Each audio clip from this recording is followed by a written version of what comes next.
মিশরের পিরামিড বর্তমানে বিজ্ঞানীদের জন্য এমন একটি বিষয় হয়ে দাঁড়িয়েছে যে তারা যতই রহস্য উদ্ঘাটন করার চেষ্টা করে আরেকটি নতুন রহস্য তাদের সামনে এসে পড়ে। ইজিপ্টে যদিও পিরামিডের সংখ্যা 108টি, কিন্তু গ্রেট পিরামিড অফ গিজা বিজ্ঞানীদের জন্য একটি রহস্যময় স্থান, যা খুফুর পিরামিড নামেও পরিচিত। বাস্তবে এই পিরামিডটিকে কিভাবে তৈরি করা হয়েছিল বা কোন টেকনোলজি ব্যবহার করা হয়েছিল, যা বিজ্ঞানীদের আজও চিন্তাধারার বাইরে। এমনটা মনে করা হয় যে এই পিরামিডটি তৈরি করতে প্রায় 20 বছর সময় লেগেছিল এবং পিরামিডের পাথরগুলি 800 মিটার দূর থেকে বহন করে ধাপে ধাপে তৈরি করা হয়েছিল। প্রাচীন তথ্য অনুসারে এই পিরামিডগুলিকে মিশরের রাজাদের কবরস্থান বলে মনে করা হয়, কিন্তু বিজ্ঞানীদের খোঁজ অনুসারে এই পিরামিডগুলি মোটেও একটি কবর স্থান নয়।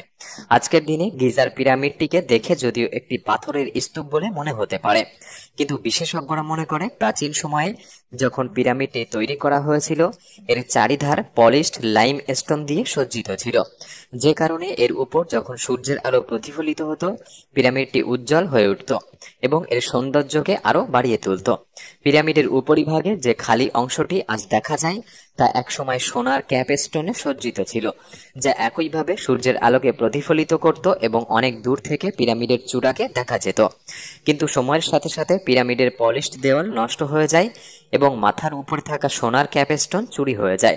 আজকের দিনে পিরামিডের উচ্চতা যতটা দেখা যায় আজ থেকে 4500 বছর আগে এর উচ্চতা আরো বেশি ছিল, কিন্তু আজ থেকে 4500 বছর আগে এটি কোনোভাবেই সম্ভব ছিল না। সুতরাং তারা এত সঠিকভাবে পিরামিডগুলিকে কিভাবে অবস্থান করেছিল এই বিষয়ে বিজ্ঞানীরা একটি থিওরি প্রকাশ করেছে যে তারা হয়তো সৌর বিষুব দিবসের উপর নির্ভর করে এই নির্ভুল পরিমাপ করে থাকতো। যেমনটা আমি আপনাকে আগেই বলেছিলাম, সৌর বিষুব দিবসে দিন এবং রাত 12 ঘন্টা করে হয়ে থাকে। ওই দিন মাটিতে পড়া ছায়া পূর্ব এবং পশ্চিম দিক বরাবর অবস্থান করে। হয়তো এই পদ্ধতি ব্যবহার করে মিশরবাসীরা পিরামিডগুলিকে একই সরলরেখায় তৈরি করতে পেরেছিলেন। কিছু বিশেষজ্ঞদের থিওরি অনুযায়ী আকাশের তারাকে লক্ষ্য করে এই পিরামিডগুলি বানানো হয়েছিল, যা নির্ভুলতার সাথে প্রতিটি পিরামিড একই দিকে সমান্তরাল। এবং তৃতীয়ত, পাথরগুলিকে কেটে নির্মাণ স্থানে বহন করে নিয়ে আসা। প্রাচীন মিশরবাসীরা পাথরগুলিকে কাটতে বা সমান করতে তামার ছেনি ব্যবহার করত, তবে তামা যেহেতু নমনীয় সহজেই ভেঙে যেত তাই তারা তামার সাথে আর্সেনিক যুক্ত করত, যা ছেনিগুলিকে শক্তিশালী করে তোলে। এই তামা এবং আর্সেনিক দিয়ে তৈরি শক্তিশালী ছেনিগুলিকে তারা কাঠের হাতুড়ি ব্যবহার করে পাথরে আঘাত করত, যা থেকে ঘন্টার পর ঘন্টা ব্যয় করে একটি পাথরকে সমান্তরাল শেপে আনা হতো।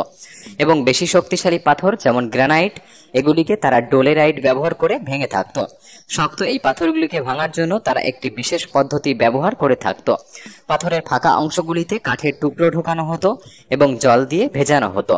কাঠের টুকরোগুলি যখন জলকে শুষে নিত এবং প্রসারিত হতো তখন পাথরটি ফাঁকা বরাবর ভাগ হয়ে যেত। পাথরগুলিকে কাটার পর সবচেয়ে কঠিন বিষয় হয়ে দাঁড়াতো সেগুলিকে নির্মাণ সাইটে নিয়ে আসা। এর জন্য তারা জলপথের মতো সহজ পথকে বেছে নিত। কখনো কখনো বড় বড় পালতোলা জাহাজের মতো ব্যবহার বা ছোট জায়গাগুলিতে ভাসমান কাঠ ব্যবহার করে বলদ দিয়ে টানা হতো। এবং এর পরবর্তী ধাপ এই ভারী পাথরগুলিকে কিভাবে পিরামিডের উঁচু অংশে পৌঁছানো হতো। বিশেষজ্ঞদের মতে এই ভারী পাথরগুলিকে তারা হয়তো 3টি পদ্ধতিতে উঁচুতে উঠিয়ে থাকতো। প্রথমত পিরামিডের উঁচু থেকে ঢালু রাস্তা, দ্বিতীয়ত স্পাইরাল বিশিষ্ট রাস্তা এবং তৃতীয়ত জিগজ্যাগ বিশিষ্ট রাস্তা। এই 3 পদ্ধতির মধ্যে তারা যে কোনো একটি পদ্ধতি অবলম্বন করে থাকুক না কেন, এই ভারী পাথরগুলিকে পিরামিডের উপরে তোলা মোটেও সাধারণ কাজ ছিল না। এগুলি যদিও বিশেষজ্ঞদের সাধারণ ধারণা যে প্রাচীন মিশরীয়রা কিভাবে পিরামিডগুলি তৈরি করেছিল, কিন্তু যদি প্র্যাকটিক্যালি বিষয়টি ভাবা হয় তবে পিরামিড তৈরির কঠিনতার কাছে এই সমস্ত থিওরি অসম্ভব বলে মনে হয়। পিরামিড তৈরি থিওরিগুলি যদিও মুখে বলা সম্ভব, কিন্তু প্র্যাকটিক্যালি কতটা সম্ভব তা নিয়ে সন্দেহ থেকেই যায়। কিন্তু এতদিন পর্যন্ত যতগুলি থিওরি তৈরি হয়েছে তার মধ্যে এই থিওরিগুলি মোটামুটিভাবে কিছুটা সঠিক বলে মনে করা হয়। আসলে পিরামিডের রহস্য যতটা আমরা ভাবি তার থেকেও আরো গভীর। কিছু মানুষ এমনটাও মনে করে যে গিজার পিরামিড অন্য গ্রহের প্রাণীরা বানিয়েছিল। তারা মনে করে এলিয়ানদের কাছে সেই সময় হয়তো অ্যাডভান্স টেকনোলজি ছিল, যার মাধ্যমে তারা এই অসম্ভবকে সম্ভব করেছিল। কিন্তু আসল সত্যটা কেউই জানে না। বাস্তবে গ্রেট পিরামিড কতটা রহস্য লুকিয়ে রেখেছে এর কল্পনাও করা যায় না। 2001 সালে যখন পিরামিডের গোপন ঘরটি খোঁজার পর আরো একটি রোবোটিক ক্যামেরা এর ভেতরে পাঠানো হয় এবং সামনের স্ল্যাবটি ছিদ্র করে সে যখন ভিতরে প্রবেশ করে সামনে আরো একটি পাথরের দেওয়াল দেখা যায়, যে দেওয়াল ওই সুড়ঙ্গটিকে বাধা দিয়ে রেখেছিল। কিন্তু ওই জায়গায় থেকে ক্যামেরার অ্যাঙ্গেল যখনই নিচে করা হয় বিজ্ঞানীরা তখন দেখতে পায় লাল রঙের কিছু অক্ষর, যা পিরামিড তৈরির সময় লেখা হয়েছিল। কিন্তু দুর্ভাগ্যের বিষয়, লাল রঙের ওই অক্ষরগুলি যে ভাষায় লেখা হয়েছিল ওই ভাষাগুলি কেউই উদ্ধার করতে পারেনি। বিজ্ঞানীরা ভাষাটিকে ডিকোড করার চেষ্টা করেছিল, কিন্তু ওনাদের ধারণার বাইরে ছিল। বিজ্ঞানীরা মনে করে পিরামিড স্ক্যান করার সময় তারা যে গোপন ঘরটি দেখেছিল তা ওই শেষের দেওয়ালের ওপাশেই রয়েছে। কিন্তু এখন সব থেকে কঠিন চ্যালেঞ্জ ওই স্ল্যাবের ওপাশে কিভাবে প্রবেশ করা যায়, কেননা গ্রেট পিরামিড একটি প্রাচীন স্থাপত্য এবং ওই গোপন ঘরে প্রবেশ করতে হলে প্রবেশ পথে আসা সমস্ত বাধা ভেঙে ফেলতে হবে। সুতরাং কোনো দেশের সরকারই চাইবে না তাদের এমন প্রাচীন স্থাপত্যের কোনো ক্ষতি হোক, কারণ প্রাচীন স্থাপত্য একটি অমূল্য রত্ন, যা কোনো এক্সপেরিমেন্টের জায়গা নয়। গোটা দুনিয়া থেকে এই অমূল্য রত্নের স্বাদই মানুষেরা গ্রহণ করতে আসে। মিশরে মোট 8টি পিরামিড থাকা সত্ত্বেও গিজার পিরামিড দেখতে প্রচুর সংখ্যক মানুষের ভিড় জমায়, কেননা গ্রেট পিরামিড সবচেয়ে রহস্যময় জায়গা।